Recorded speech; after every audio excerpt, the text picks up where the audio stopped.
नमस्कार. आज आपण एका अशा गोष्टीबद्दल बोलणार आहोत जी आपल्याला नेहमीच प्रेरणा देत आली आहे. विचार करा, एक लहानसा कोळी एका हरलेल्या राजाला विजय मिळवून देऊ शकतो. हो, ही गोष्ट तशीच काहीशी आहे. तर ही जी प्रेरणादायी कथा आहे ती आपण सचित्र बालकथा आहे या गायत्री परिवाराच्या प्रकाशनातून घेतली आहे.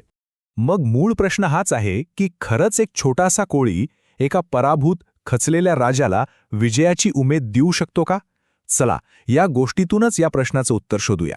तर या गोष्टीमध्ये दोन मुख्य पात्र आहेत. एक आहे योद्धा आणि दुसरं आहे एक कोळी. आणि गंमत म्हणजे दोघांचाही संघर्ष जवळपास सारखाच आहे. विचार करा, एक अंधारी खोली आहे आणि तिथे ब्रूस नावाचा एक योद्धा बसलाय, पूर्णपणे हरलेला. एका मोठ्या लढाईत पराभव झाल्यामुळे तो इतका खचलाय की त्याची सगळी आशाच संपून गेलीये. त्याच खोलीत त्याचं लक्ष एका कोळ्याकडे जातं.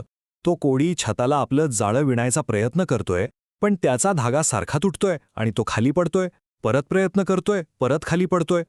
आणि इथेच या दोघांच्या संघर्षातलं साम्य आपल्याला अगदी स्पष्टपणे दिसू लागतं. म्हणजे बघा, ब्रूस एकदा किंवा दोनदा नाही तर तब्बल 13 वेळा लढाईत हारला होता.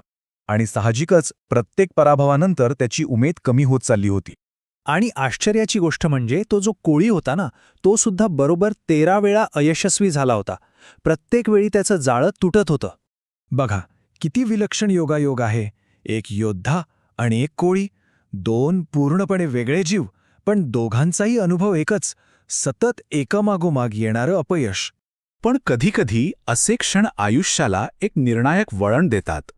आणि इथेही तसंच काहीसं झालं. ब्रूस त्या कोळ्याकडे फक्त एक किडा म्हणून नाही बघत.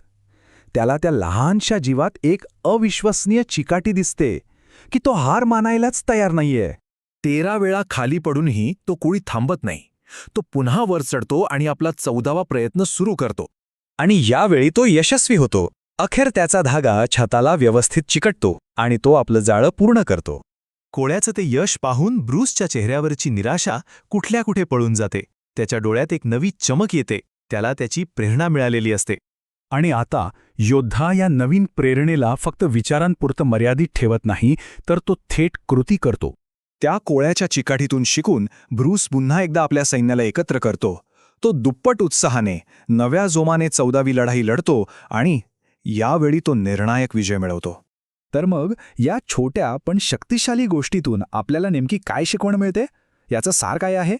असं म्हणतात की या अनुभवानंतर ब्रूस नेहमी एक गोष्ट म्हणायचा, प्रत्येक अपयश हेच दाखवून देतं की केलेला प्रयत्न हा पूर्ण मनापासून नव्हता. आणि याच कथेचं दुसरं सार म्हणजे, जर आपण सातत्याने चिकाटीने प्रयत्न करत राहिलो तर जी गोष्ट अशक्य वाटते ती सुद्धा शक्य करून दाखवता येते. थोडक्यात सांगायचं तर ही कथा आपल्याला काही महत्त्वाच्या गोष्टी शिकवते. एक, अपयश म्हणजे शेवट नाही. दुसरं, चिकाटी असेल तर यश नक्की मिळतं. तिसरं, प्रेरणा आपल्याला अगदी लहान सहान गोष्टीतूनही मिळू शकते. आणि चौथं, आपल्या चुका सुधारत पुढे जाणं हाच विजयाचा खरा मार्ग आहे.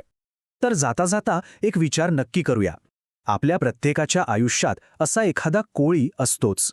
मग ती एखादी व्यक्ती असेल, एखादी घटना असेल किंवा अगदी लहानशी गोष्ट जी आपल्याला कधीही हार न मानण्याची प्रेरणा देते. आपल्या आयुष्यातला तो कोळी कोणता आहे याचा विचार नक्की करून बघा.